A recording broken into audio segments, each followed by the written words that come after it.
Hi అండి. ఈరోజు Oreo బిస్కెట్లతో cake చేస్తున్నాను.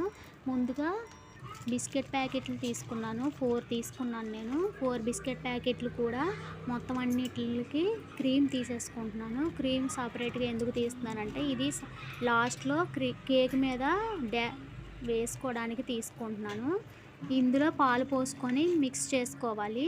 క్రీమీ టెక్స్చర్ వచ్చేంత వరకు మిక్స్ చేసుకొని పక్కన పెట్టేసుకోవాలి. తర్వాత మిక్సీ జార్లో బిస్కెట్లు వేసుకున్నాం కదా, దాన్ని పౌడర్లా మిక్సీ పట్టుకొని బౌల్లోకి వేసుకోవాలి. అలా వేసుకున్న బౌల్లో గోరువెచ్చని పాలు పోసుకుంటూ కలుపుకోవాలి. క్రీమీ టెక్స్చర్ వచ్చేంత వరకు కేక్కి ఎలా అయితే కలుపుకుంటామో అలా కలుపుకున్న తర్వాత అందులోకి ఒక ఈనో ప్యాకెట్ వేసేసుకుంటున్నాను. వేసుకొని అది కూడా మొత్తం మిక్స్ చేసేసుకొని ఒక గిన్నె తీసుకొని, మందపాటి గిన్నె, అందులోకి ఆయిల్ పోసుకొని మొత్తం దానికి అప్లై చేసుకోవాలి. చేసుకున్న తర్వాత మీ దగ్గర బటర్ పేపర్ ఉంటే వేసుకోండి, లేకపోతే మైదా పిండితో డస్టింగ్ చేసుకోండి. నా దగ్గర బటర్ పేపర్ ఉంది, అందుకని వేసుకుంటున్నాను. వేసిన తర్వాత అది పక్కన పెట్టేసి ఇప్పుడు కళాయి పెట్టుకొని పొయ్యి మీద ప్రీహీట్ చేసుకోవాలి. మూత పెట్టుకొని ప్రీహీట్ చేసుకున్న తర్వాత ఇదంతా అందులోకి వేసేసుకోవాలి. కలుపుకున్న బ్యాటర్ అందులోకి వేసేసుకొని ప్రీహీట్ చేసిన దాంట్లోకి పెట్టుకోవాలి. బ్యాటర్ వేసిన తర్వాత 3 సార్లు ట్యాప్ చేసుకోవాలి. అలా ట్యాప్ చేయకపోతే ఎయిర్ బబుల్స్ వచ్చేసి కేక్ సరిగ్గా రాదు. అందుకని ట్యాప్ చేస్తే ఎయిర్ బబుల్స్ అన్నీ పోయి కేక్ నీట్గా బాగా వస్తుంది.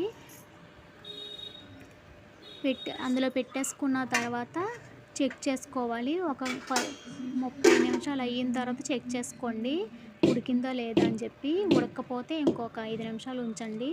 నాకైతే 30 నిమిషాలు పట్టింది. ప్రీహీట్ చేసుకున్న దాంట్లో పెట్టుకొని పెట్టేశాను. ఇప్పుడు డబుల్ బాయిలింగ్ చేసుకుంటున్నాను. కళాయిలో నీళ్ళు పోసుకొని అందులో చిన్న గిన్నెలోకి చాక్లెట్ వేసుకున్నాను. డైరీ మిల్క్ చాక్లెట్ వేసుకొని డబుల్ బాయిలింగ్ లాగా చేసుకుంటున్నాను. ఇది కూడా ఒక సైడ్ అప్లై చేయడానికి వేసుకుంటున్నాను.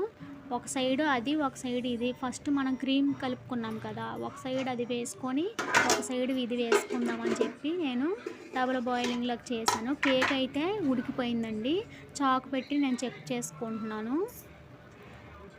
చాకుతోటి ఇలా గుచ్చాను కదా, ఏమీ అంటుకోకుండా వచ్చింది. కేక్ అయితే ఉడికిపోయింది. నాకు బాగా చల్లారనివ్వాలి. దీన్ని పక్కన పెట్టేసుకొని బాగా చల్లారిన తర్వాత డీమోల్డ్ చేస్తున్నాను నేను. చూడండి, డీమోల్డ్ చేశాను, బాగా వచ్చేసింది. ఇది బటర్ పేపర్ మనం వేసాం కదా, ఇది తీసేసుకొని పక్కకి ఇప్పుడు దీని మీద డెకరేషన్ చేసుకుందాము. కలుపుకున్నాం కదా ముందుగా, కలుపుకున్న